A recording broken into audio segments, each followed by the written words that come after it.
오늘 함께 은혜 받을 말씀은 우리 열왕기상 17장 1절에서 우리 7절 말씀까지입니다. 우리 구약 성경 545면에 우리 하나님의 말씀이 기록되어 있습니다.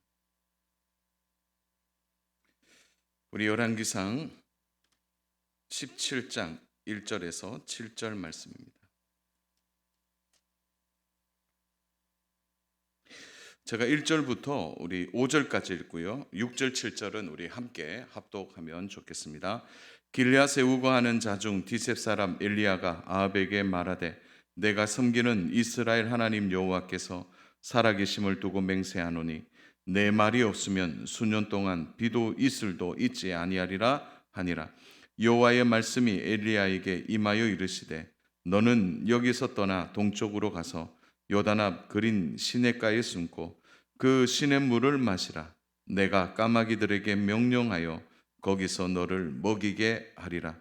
그가 여호와의 말씀과 같이 하여 곧 가서 요단 앞 그린 시냇가에 머물매. 같이 봅니다. 까마귀들이 아침에도 떡과 고기를 저녁에도 떡과 고기를 가져왔고 그가 시냇물을 마셨으나 땅에 비가 내리지 아니하므로 얼마 후에 그 시내가 마르니라. 아멘.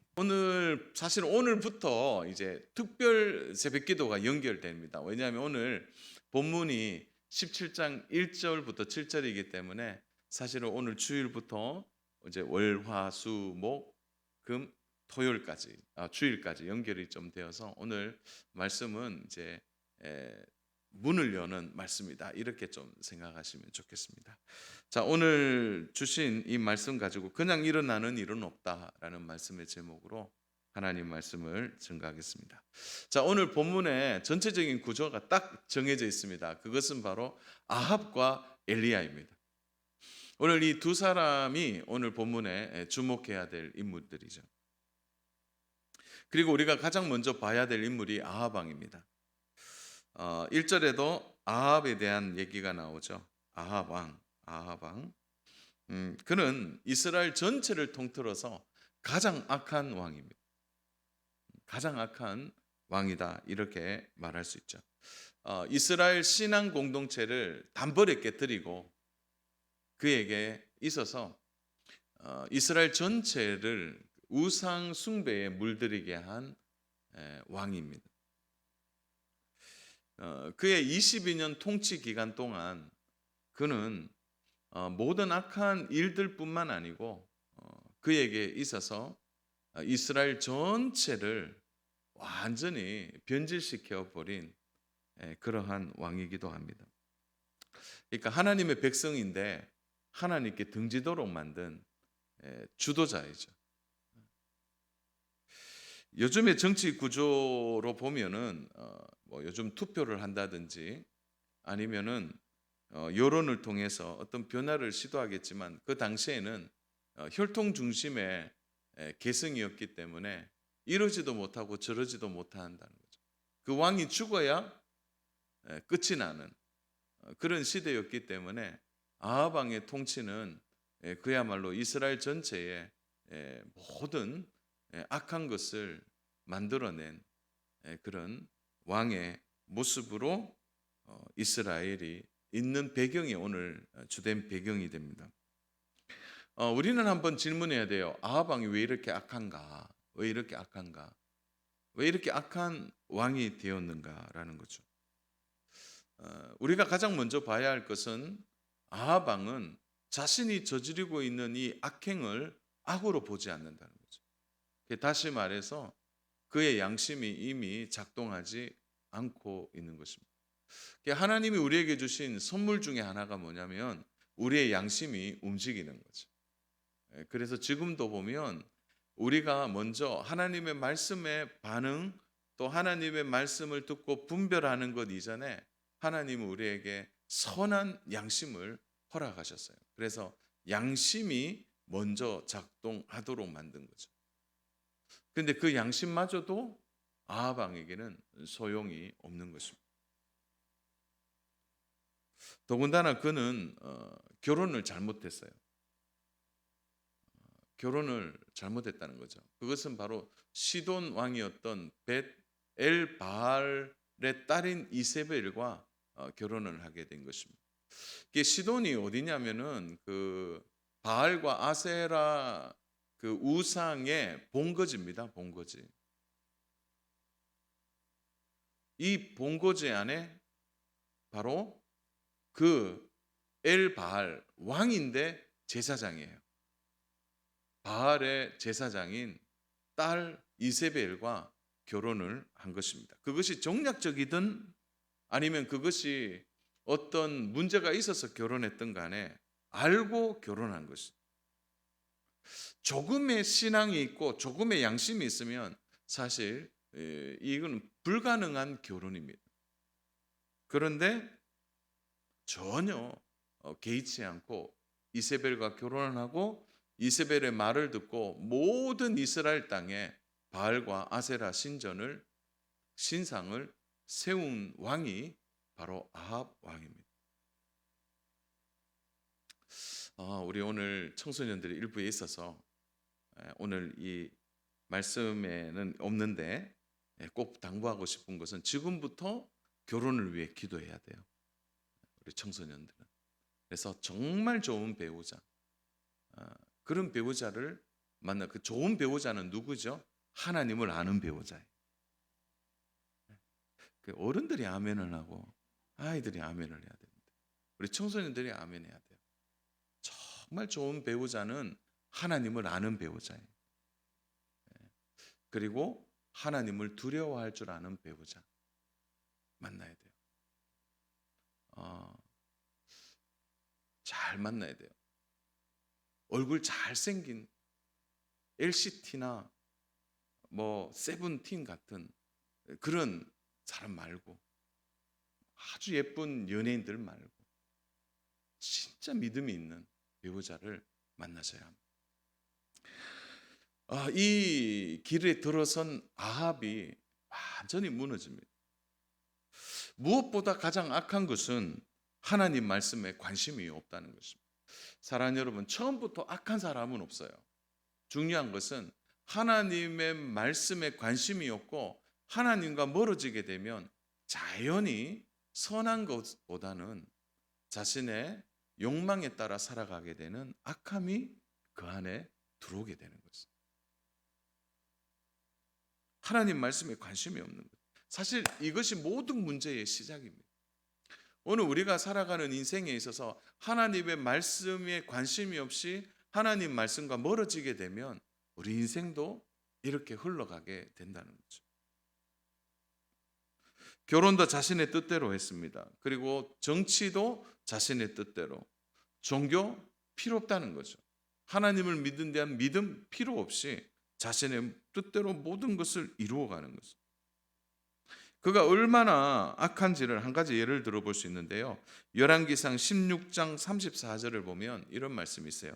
그 시대에 베델 사람 히엘이 여리고를 건축하였는데 그가 그 터를 쌓을 때에 맏아들 아비람을 잃었고 그 성문을 세울 때에 막내 아들 수굽을 잃었으니 여호와께서 눈의 아들 여호수아를 통하여 하신 말씀과 같이 되었더라. 그러니까 히엘이 아마 건축을 아주 잘하는 그런 사람이었던 것 같아요. 아합 왕이 히엘에게 힘을 넣어서 빨리 여리고성을 건축하라는 거죠. 그런데 여리고성을 건축하는 건 당시에 아주 불문율이었습니다. 왜 그럴까요? 여호수아서 6장 26절을 보면 하나님이 이렇게 말씀하셨어요. 여호수아가 그때에 맹세하게 하여 이르되 누구든지 일어나서 이 여리고성을 건축하는 자는 여호와 앞에서 저주를 받을 것이라. 그 기초를 쌓을 때에 그의 맏아들을 잃을 것이요 그 문을 세울 때에 그의 막내 아들을 잃으리라 하였더라. 그러니까 여리고성이 무너지고 난 뒤에 이스라엘에게 주신 불문율입니다. 불문율. 아합 왕이 몰랐을까요? 왕인데요. 여리고가 요충지 아닙니까? 전략적 요충지예요. 정말 몰랐을까요? 알고도 하나님 말씀을 무시하는 거예요. 건축자 히엘이 사실은 이 사실을 몰랐을까요? 알고 있었습니다. 만약 부모님이라면 이 말씀대로 된다고 생각할 때 맏아들과 말죄를 잇는다고 생각해 보세요. 아하방의 불같은 호령도 거부해야죠. 자녀가 죽는데. 히엘 역시도 하나님의 말씀에 대해서 관심이 없는 거예요.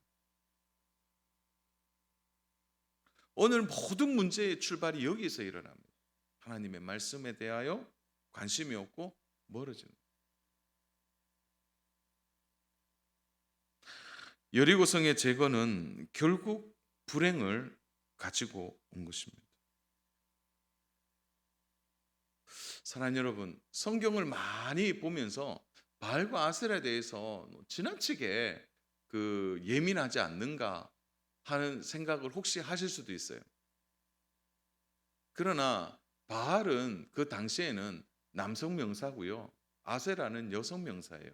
남성과 여성이 만나서 번성한다라는 개념을 가졌기 때문에 근동사회에서의 바알과 아세라를 섬기는 것은 음란으로 가는 가장 중요한 길이 됩니다. 오늘날 동성애에 대해서 반대하는 이유가 사랑의 여러 종류가 있기 때문에가 아니에요. 동성애를 여는 순간에 성적 문란과 음란함이 거대한 물결처럼 밀려옵니다.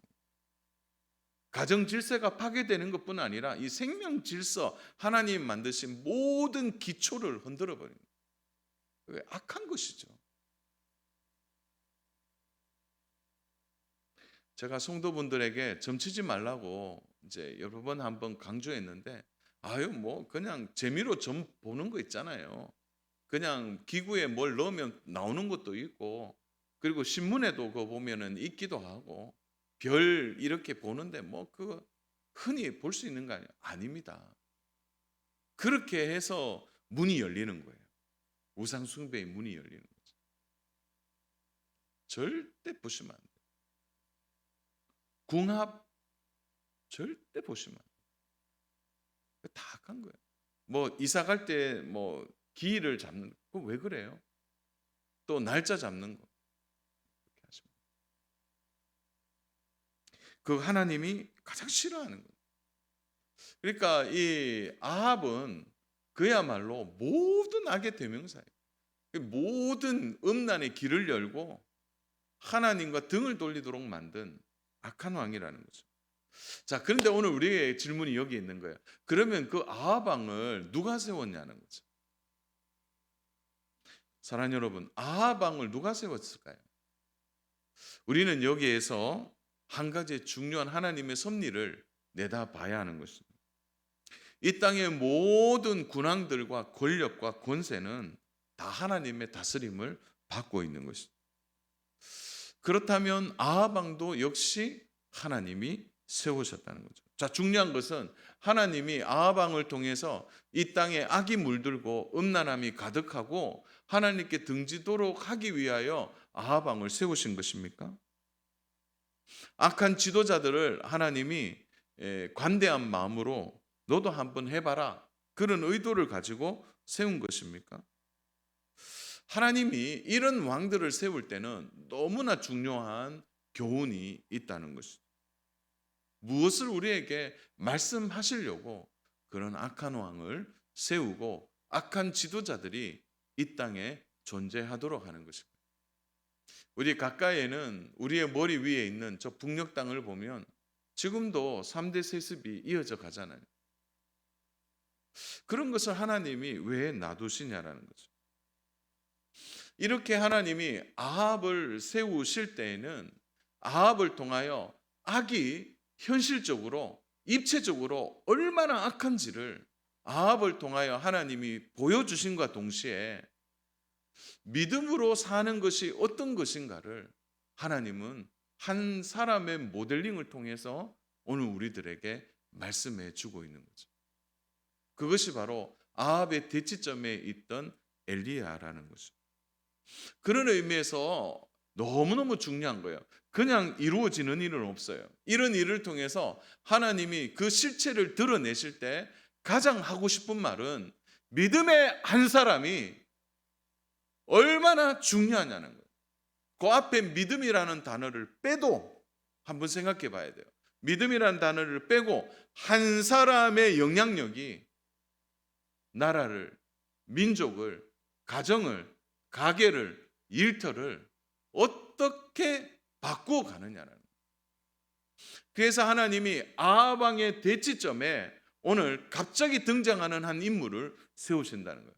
바로 그가 길리앗 출신의 디셉 사람 엘리야를 하나님이 등장시키고 있는 거죠. 믿음의 한 사람. 그런 의미에서 믿음의 한 사람이 얼마나 중요한가를 하나님은 말씀해 주시는 거죠. 아합 한 사람으로 인하여 이스라엘 전체가 불신앙으로 빠져들어가는 거기에 믿음의 한 사람을 통하여 어떻게 빠져가는 그 이스라엘을 다시 믿음으로 세워 주시는가를 동시에 하나님이 보여주고 있다는 것입니다. 성경은 언제나 믿음의 한 사람에 주목하고 있는 것입니다. 믿음이 있는 한 사람을 통하여 나라가 세워지기도 하고 믿음이 없는 한 사람을 통하여 나라가 무너지기도 하는 것입니다. 이것이 나라뿐인가요? 우리 가정을 한번 가까이에 멀리 생각하지 마시고 우리 가정을 한번 생각해 보세요. 정말 믿음으로 사는 우리의 가정에 한 구성원이 있다면 그 가정은 살게 되는 것입니다. 반대로 하나님의 말씀에 관심이 없고 어떤 모델링을 가지고 살아가는 가장이 있다고 생각해 보세요. 어떻게 되겠습니까? 제가 이렇게 눈으로 보니까 믿음으로 살아가는 가정들 중에 지금 혼자 믿는 사람들이 보여요. 혼자 믿는 분들. 그런 분들은 그런 질문하겠죠. 아무도 안 믿고 왜 하필 이 가정에 믿는 나 혼자만 믿게 하셨는가? 아마 그런 질문 하실 수가 있어요. 근데 그런 질문보다는요, 이렇게 좀 바꾸면 어떨까요? 하나님이 나를 믿음의 사람으로 이 가정에 심으셨다는 거예요. 심어주셨다는 거예요. 그 한 사람을 통하여 하나님은 앞으로 일어날 놀라운 계획을 지금 심은 나를 통해 하나하나 이루어 가신다는 거예요. 그러므로 오늘 이 본문 말씀을 대할 때 가져야 될 중요한 믿음의 자세는 내가 바로 서 있어야 된다. 믿음의 가정도 마찬가지예요. 믿음의 분위기가 믿는다고 해서 그게 믿는 게 아니에요. 확실한 믿음이 없으면 그 가정도 흔들리게 되는 거죠. 직장에서도 마찬가지예요. 믿는 사람이 주변에 아무도 없습니까? 그렇다면 믿음으로 가진 나 한 사람을 통하여 하나님이 이 직장에 부르셨다는 부르심의 소명을 갖고 있어야 되는 거죠. 지금 이스라엘에게 아합 왕이 허락되었다는 것은 그냥 일어난 일이 아니라는 거죠. 이 일로 인하여 하나님은 믿음의 한 사람을 통하여 어떻게 이스라엘 백성들에게 다시 회개하고 돌아올 것을 촉구하는 그 일을 엘리야라는 한 사람을 통하여 하나님은 다시 신앙개혁의 운동을 시작하고 있다는 것에 우리는 주목해야 된다. 사랑 여러분, 그래서요, 우리의 신앙의 관점과 우리의 신앙의 중심은 좀 넓게 봐야 돼요. 그 다음에 어떻게 봐야 되느냐? 악한 시대, 악한 왕, 악한 지도자가 아무리 그렇게 시대를 흔들고 흔들어도 하나님은 믿음의 사람들을 잘 준비시키고 계신다는 것을 우리는 동시에 볼 수 있어야 된다는 거예요. 하나님은 죄악된 세상 속에서도 여전히 일하십니다. 제가 좀 전에 동성에 대해서 막 그렇게 이야기했는데 지금도요, 그 속에 하나님은 열심히 하나님의 뜻과 계획대로 일하고 계신다는 거예요. 최악의 정치, 최악의 우상 숭배, 최악의 불신앙의 죄악된 시대에 하나님은 여전히 빛을 준비하고 계신다는 거예요. 그 한 사람이 그 시대에는 엘리야였다는 거예요. 가장 어두운 시대에 빛의 사람 엘리야를 하나님이 준비해 놓으시면서 동시에 우리에게 말하고 있는 거예요. 그냥 일어나는 일은 없다는 거죠. 이런 시대를 살지만 하나님은 빛을 준비하시고 믿음의 사람들을 준비하신다는 거죠. 오늘 갑자기 엘리야가 우리의 편에서는 등장하는 것 같지만 하나님은 오랫동안 엘리야를 준비시켜 주셨다는 거죠. 엘리야의 원래 이름은 엘리야후입니다. 엘리야후예요. 이건 뭐냐? 나의 하나님은 여호와시다. 나의 하나님은 여호와시다. 그 당시 나의 하나님은 바알이고, 그 당시 나의 하나님은 이발이고 아세라고, 그 당시 나의 하나님은 누구였습니까? 바로 아합과 이세벨이었다는 거예요. 그런 시대에 나의 하나님은 여호와시다라고 분명히 말하고 있는 거죠. 이스라엘 수도 사마리아도 아니고 길리앗이 어떤 곳입니까? 사람들이 거의 살지 않는 숲이 우거진 지역입니다. 그곳에 하나님은 엘리야를 준비시켜 주신 것입니다. 이스라엘 백성 대다수가 하나님을 버렸지만 엘리야는 하나님을 자신의 하나님으로 섬기고 있는 그것을 하나님이 보시고 그를 불러내신 것입니다. 오늘 우리가 어떤 자리에, 어떤 위치, 어떤 장소, 어떤 곳에 있는지는 중요하지 않아요. 중요한 것은 믿음이 있느냐라는 거예요. 어디에 사느냐 중요하지 않아요. 어디 출신이냐 이것도 중요하지 않아요. 믿음이 있으면 하나님 그 어두운 시대의 빛으로 세워 주신다는 거예요. 아무리 시골에 있어 봐도요, 하나님이 세우시면 당장 일어나게 됩니다. 그렇게 엘리야가 다시 일어나게 됩니다. 사랑하는 여러분, 우리의 과제가 여기 있습니다. 오늘 우리가요, 믿음으로 살고 하나님을 정말 나의 구주로, 그 복되신 하나님을 믿고 믿음 위에 서 있다면 하나님이 우리의 믿음을 보시고 우리를 반드시 시대 속에서 하나님의 뜻대로 우리를 부르셔서 그 부름의 자리 위에 우리를 반드시 세워 주신다는 겁니다. 이거 믿으시기를 축복합니다. 믿으셔야 돼요. 우리 교회가요, 어떻게 보면 이쪽 지역에 보면 이렇게 잘 보이지 않는 곳에 교회가 있어요. 그래서 전에 어떤 선교사님이 오셔서 그러더라고요. 진짜 이 지역에 이런 교회가 있는지 처음 알았다. 또 우리 세가족으로 오시는 분들이 그래요. 미리 우리 교회를 봤으면은 빨리 등록했을 텐데, 그런 얘기예요. 잘 보이지 않는데. 저는 그런 생각을 해요. 우리 교회가 믿음으로 잘 준비되어 있으면 하나님이 세우실 거예요. 때가 되면 하나님이 세워주신다. 그래서 저 많이 기도하고 있는 것 중에 하나가 그런 거예요. 하나님이 세우실 때까지 결국 우리의 믿음의 준비를 해야 하는 거죠. 잘 준비되면 우리 교회에요, 정말 준비된 영혼들이 함께 오는 거예요. 일할 영혼들을, 저는 정말 일할 영혼들 많이 보내달라고 기도하고 있습니다. 요즘은 더더욱 기도할 때 하나님, 우리 정말 이렇게 악기 연주하는 분들 좀 많이 오시더라고요. 바이올린, 비올라, 첼로, 또 뭡니까 이렇게 플룻, 이런 분들도 오셔서 정말 찬양하고, 각각 재능이 있는 분들도 왔으면 좋겠어요. 왜 믿음 좋은 연예인은 서울에만 있습니까? 대구에는 없으면 안 돼요? 좀 농공에도 믿음 좋은 연예인들이 좀 나오고, 그렇게 정말 하나님께 기도하고 있는 거죠. 준비되면 하나님이 세우신다는 거예요. 엘리야의 등장은 갑자기가 아니에요. 하나님이 준비해 놓으셔서 등장시킨 것입니다. 저는 이런 은혜가 오늘 믿음으로 예배하는 우리 성도님들에게도 동일한 은혜로 나타나기를 축복합니다. 여러분이 가정의 엘리야가 되고, 직장의 엘리야가 되고, 여러분 사회의 엘리야가 되기를 축복합니다. 우리 교회도 마찬가지. 자, 그렇다면 그냥 이루어지지 않는 이 일에 엘리야가 세움을 받았다는 거죠. 근데 놀라운 것은 엘리야가 하나님의 뜻에 순종할 때 하나님이 그를 어떻게 도우시는지 오늘 우리의 관점을 여기에 좀 봐야 합니다. 하나님이 준비하신 엘리야는 바로 하나님의 말씀에 즉시 순종합니다. 1절 보세요.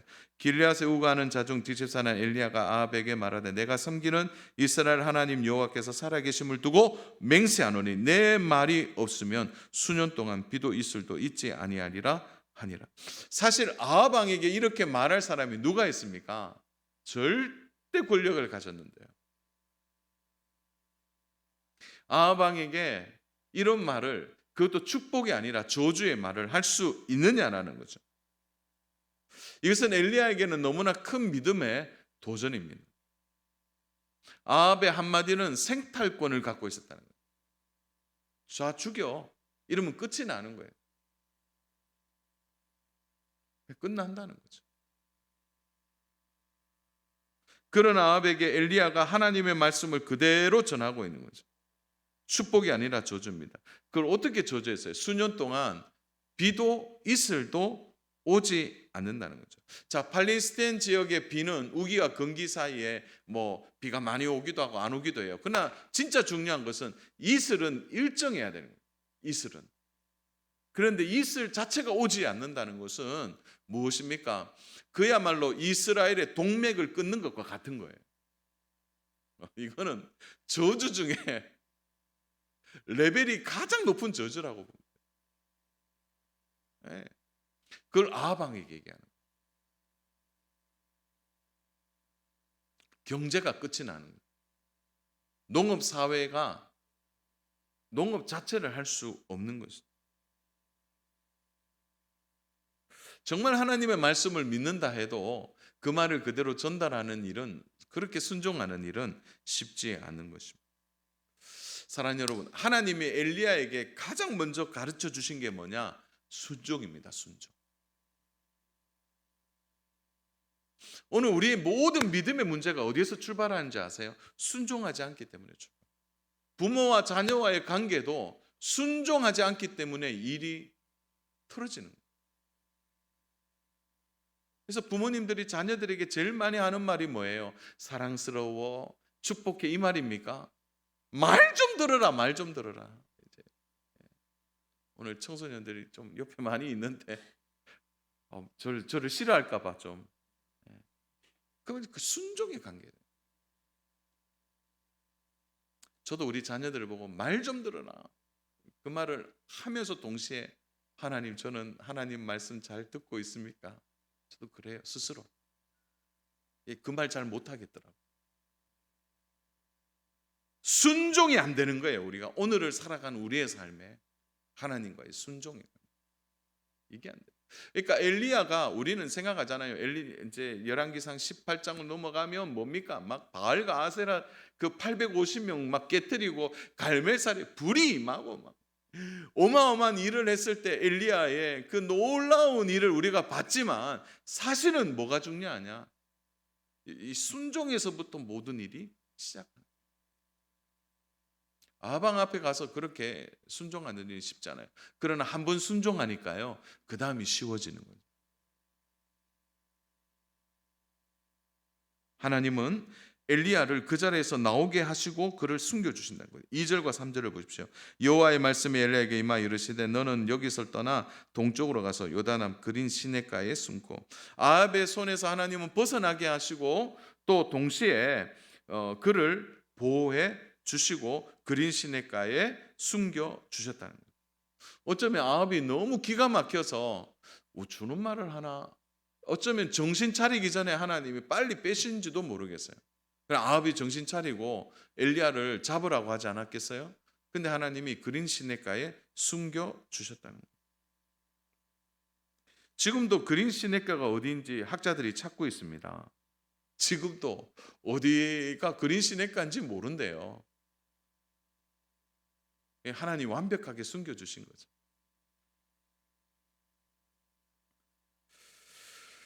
사랑하는 여러분, 여기에서 엘리야는 깊은 학습을 합니다. 하나님께 순종하면 그 순종이 얼마나 완벽하게 하나님이 보호하시고 인도해 주신지를 깨닫게 되는 거예요.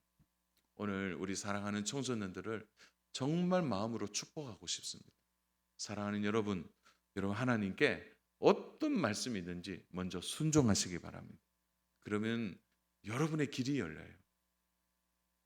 우리 함께 말씀을 듣는 부모님과 우리 성도분들도 똑같습니다. 먼저 순종부터 배우셔야 돼요. 하나님 말씀. 이 순종이 어떻게 이어지는 것입니까? 놀라운 기적을 직접 보게 되는 거죠. 6절을 보십시오. 까마귀들이 아침에도 떡과 고기를 저녁에도 떡과 고기를 가져왔고 그가 시냇물을 마셨으나, 그것도 하루에 2번 아침과 저녁에 떡과 고기를 먹는 식사를 하게 하신 거예요. 하나님이 보호하시고 그가 살 수 있도록 모든 것을 제공해 주셨어요. 당시 팔레스타인 지역의 부자들이 하는 식사 습관이 뭐냐면 아침과 저녁에 떡과 고기를 먹는 거죠. 그 당시에는 하루에 한 끼 먹었습니다. 우리가 3끼 먹는 거는요, 우리나라에 있는 일이에요. 그래서 외국에는 브런치라는 말이 있잖아요. 아침과 점심 사이에 먹는 거. 그래서 사실은 아침을 잘 안 먹죠. 그래서 그 한 끼 먹는 그때에 하나님이 풍성하게 떡과 고기를 주셨다는 거예요. 더군다나 누구를 통해서요? 자, 오늘 여기에 오늘 우리에게 또 묵상이 하나 필요합니다. 뭐 누구에게요? 까마귀에게. 요즘으로 말하면 까마귀가 택배 기사가 된 거죠. 아침에 떡과 고기, 그것도 후레쉬. 그 요즘 그거 있잖아요. 새벽 배송, 아침에 배송해주고 저녁에 또 배송해주고. 까마귀들이 그렇게 했다는 거죠. 근데 여기에 이제 한 가지의 우리 중요한 게 있어요. 까마귀가 어떤 존재입니까? 까마귀는 본질상요, 날 것을 먹고 썩은 것을 먹는 습성이 있습니다. 그리고 저도 이번에 좀 까마귀 자세히 좀 찾아봤는데요. 까마귀가요, 부성과 모성애가 없어요. 새 중에서. 그러니까 먹을 것이 있잖아요. 그러면 자기가 다 먹는다 그러는 거예요. 먼저 먹어버린대요. 그래서 새끼들에게 줄 것을 남기지 않는답니다. 그게 까마귀래요. 그래서 이 까마귀가 전혀 오늘 보니까 어떻게 되죠? 다른 행동을 하고 있는 것을 보게 됩니다. 그런데 여기에 우리 중요한 관점이 하나 있죠. 4절을 보세요. 4절에 이런 말씀이 있습니다. 그 시냇물을 마시라. 내가 까마귀들에게 명령하여 거기서 너를 먹이게 하리라. 하나님이 까마귀들에게 명령하신 거예요. 자연의 섭리이죠. 동시에 비가 오지 않도록 하는 것, 자연의 통제이죠. 이 모든 것을 하나님이 주관하고 계신다. 순종했더니 하나님이 엘리야의 눈을 열어서 뭘 보게 하시냐면 이 자연 세계가 하나님의 철저한 통치와 다스림에 있다는 것을 보게 하신 거예요. 까마귀가 본성을 거스립니다. 어떻게 해요? 까마귀가 등에다가 매지는 않았을 거예요. 떡과 고기를 그 입에다가 딱 물고 안 왔겠습니까? 많은 까마귀들이 왔을 텐데 그거 얼마나 먹겠어요. 근데 까마귀들이 어떻게 하죠? 앞에다 딱 놓고 이제 가는 거예요. 배달했습니다 이렇게 하고 이제 가는 거죠. 누가 보아도 이건 하나님이 하신 것을 아는 것입니다. 엘리야의 눈이 열리는 시간이죠. 하나님이 다스리시는구나. 주 안에 사랑하는 여러분, 우리가 믿어야 될 믿음의 방식이 이런 거예요. 세상은 세상의 방식대로 다 돌아가는 것처럼 보입니다. 그러나 그렇지 않습니다. 좀 더 우리의 영의 눈을 열고 보면 이 세상은 하나님이 다스리고 계신 거예요. 이 세상의 모든 운행은 하나님의 손에 움직이고 있는 것입니다. 본성의 시대 속에서 까마귀처럼 살아가는 수많은 사람들이 있습니다. 자기의 욕심대로 자기의 뜻대로 살아가지만 그냥 이루어지는 게 아니에요. 하나님이 그들을 통해서도 하나님은 여전히 하나님의 일을 하신다는 거죠. 그런 사람들이 오히려 우리의 조력자가 되고 우리의 동력자가 되고 우리의 순종 안에 그들이 우리의 뜻에 따라오게 하신다는 것입니다. 여기에 엘리야의 깊은 영성이 이제 살아나게 되는 것입니다. 말씀을 정리합니다. 사랑하는 여러분, 비가 내리지 않는 것은 그냥 단순한 심판이 아니에요. 이것은 바알과 아세라에 대한 하나님의 확실한 심판입니다. 누가 공급자입니다. 누가 이 나라 이 민족에 먹을 것을 공급해 주시냐는 모든 삶의 근원이 누구로부터 오느냐라는 것입니다. 그 비의 주인이 누구이냐는 것입니다. 오늘 우리가 살아가는 이 삶에 똑같은 질문을 하나님이 오늘 우리 살아가는 청소년들에게 우리 성도들에게 던지고 있는 거예요. 주 안에 사랑하는 여러분, 답해 보세요. 인생의 주인이 누구입니까? 한번 대답해 보세요. 인생의 주인이 누구입니까? 여러분의 삶의 공급자는 누구입니까? 이 사실을 우리가 믿어야 하는 것입니다. 세상을 붙들고 사람을 붙들고 사는 일이 얼마나 허무한지를 빨리 깨달아야 합니다. 오늘 인생의 아합왕처럼 악을 행하고 번성하는 것 같지만 그들은 결국 무너지게 될 것입니다. 그들은 자신이 세운 하나님이 누구인지를 모르고 자신의 욕망대로 살아가지만 언젠가 주저앉아 있을 겁니다. 사랑하는 여러분, 오늘날 많이 어렵습니다. 경제가 어렵고 힘든 거, 정말 성도들의 삶 속에 여러 고난이 있다는 거 잘 압니다. 이런 어려운 때에 우리는 하나님께 다시 돌아가야 합니다. 회개의 기도를 너무 오래 잊어버렸어요. 자신을 돌아보는 기도하는 일을 잊어버렸어요. 오직 달라고만 하는 기도만 있는 우리의 삶을 돌아보셔야 합니다. 너무 어려우니까 사람들이 무속신앙을 찾아다닙니다. 점을 보거나 엉뚱한 것에 마음을 빼앗깁니다. 절대 찾아가면 안 돼요. 오늘 이 시대를 이기는 방법을 하나님의 말씀을 통해 우리에게 주셨습니다. 말씀대로 믿음대로 하나님의 말씀 그대로 순종할 때 우리는 세상을 이기게 될 줄로 믿습니다. 아무리 구석에 안 보이는 곳에 있어도 하나님은 엘리야 같은 사람을 오늘도 찾고 계십니다. 아합을 대적하고 하나님의 말씀에 순종함으로 하나님의 뜻을 이루는 믿음의 한 사람, 그 믿음의 한 사람이 우리 사랑하는 성도분이 되시기를 주님의 이름으로 축복합니다. 담대하셔야 합니다. 눈에 보이는 거 잠시입니다. 무서워 보여도 괜찮습니다.